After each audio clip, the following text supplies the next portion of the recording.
Para saber como é e como se produz um web documentário, conversamos com o jornalista e diretor da produtora Cross Content, Marcelo Bauer, responsável pelos filmes Filhos do Tremor e Rio de Janeiro Autorretrato.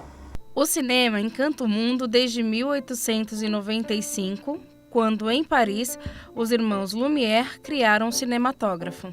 Desde essa época, a sétima arte evoluiu em equipamentos, aprimoramento de técnicas, qualificação profissional e relevância social. O gênero documentário está presente no cinema desde o século XIX, sendo que suas produções começaram a se popularizar na década de 30. A função do documentário é o recorte de um fato narrando sua realidade e seu momento histórico. Com a internet cada vez mais difundida e as plataformas multimídia em constante desenvolvimento, é possível integrar o documentário na web.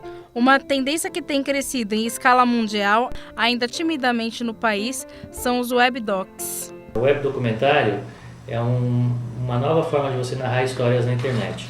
Significa que você pode usar conjugado tanto o vídeo, que é o elemento principal dos webdocumentários, mas junto com ele você pode usar também o texto, os gráficos, infográficos, fotos estáticas, todos eles unidos numa única interface multimídia. Outra diferença interessante em relação ao que a gente está acostumado a ver é que o webdocumentário traz uma série de inovações, ou pelo menos pode trazer uma série de inovações no que se refere à narrativa.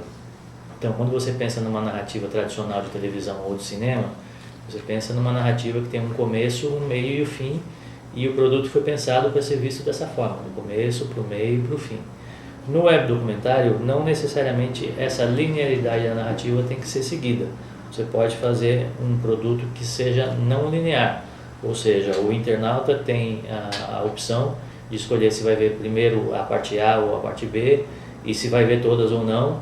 E se for bem feito esse webdocumentário, a ideia é que ele consiga ver fora de ordem ou só os trechos que ele escolher e ainda assim fazer sentido para ele do ponto de vista de apreensão do conteúdo.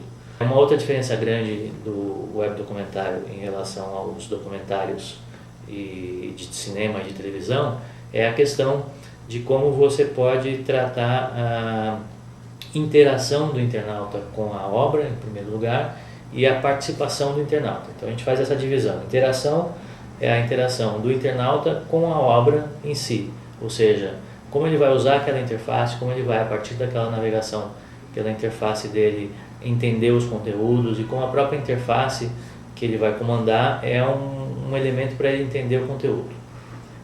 E uma outra coisa é a participação. A participação ela se dá na forma de contribuição direta do internauta para aquele conteúdo.